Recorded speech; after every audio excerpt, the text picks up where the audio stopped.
आज का mobile network सिर्फ कॉल्स और नेटफ्लिक्स के लिए नहीं है। ये पावर है, इकोनॉमी है और नेशनल सिक्योरिटी भी है। और चाइना ने अभी अभी एक ऐसा मूव किया जिसमें बहुत सारे देशों को चौंका दिया।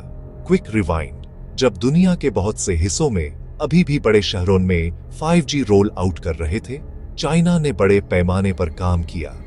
Millions of 5G base stations, dense fibre backhaul, edge computing at scale.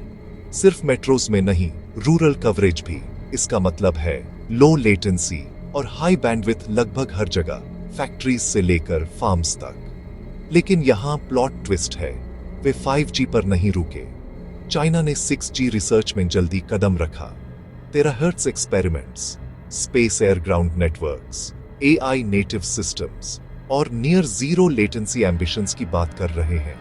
सालों पहले एक्सपेरिमेंटल सैटेलाइट्स ने टेराहर्ट्ज लिंक्स टेस्ट करना शुरू कर दिया था।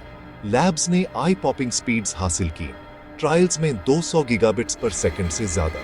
2025 के आखिर तक रिपोर्ट्स में कहा गया कि नेशनल 6G ट्रायल्स का पहला फेज 300 से ज्यादा की टेक्नोलॉजीज के साथ पूरा हुआ। द रोड मैप अभी हेवी R&D से लेकर 2030 से ज्यादा पहले कमर्शियल डिप्लॉयमेंट तक। ये क्यों मायने रखता है? क्योंकि 6G सिर्फ तेज इंटरनेट नहीं है। होलोग्राफिक कॉल्स के बारे में सोचो, ऑटोनोमस स्वॉर्म्स, सिटीज के real time digital twins, ports के real time digital twins, smarter routing के साथ मिलिट्री ग्रेड कॉम्स, एक स्पेस ग्राउंड इंटीग्रेटेड वेब जो डिवाइसेस को कहीं भी कनेक्टेड रखता है। तभी अलार्म्स बजने लगे। यूएस और यूरोप में पॉलिसी पलट गई। कुछ चाइनीज 5G गियर पर रिस्ट्रिक्शंस, डोमेस्टिक वेंडर्स को बढ़ावा, स्ट्रिक्टर साइबर सिक्योरिटी रूल्स। लेकिन यहां कैच है, चाइना सिर्फ इक्विपमेंट नहीं बेच रहा है, वह पूरा स्टैक बना रहा है। चिप्स, सॉफ्टवेयर, सैटेलाइट्स और शायद सबसे जरूरी स्टैंडर्ड्स। स्टैंडर्ड्स तय करते हैं कि किसे पैसे मिलेंगे, कौन नियम बनाएगा और कौन लीड करेगा। अगर आप नेटवर्क डिफाइन करते हैं तो आप फ्यूचर इकोनॉमी को शेप करते हैं।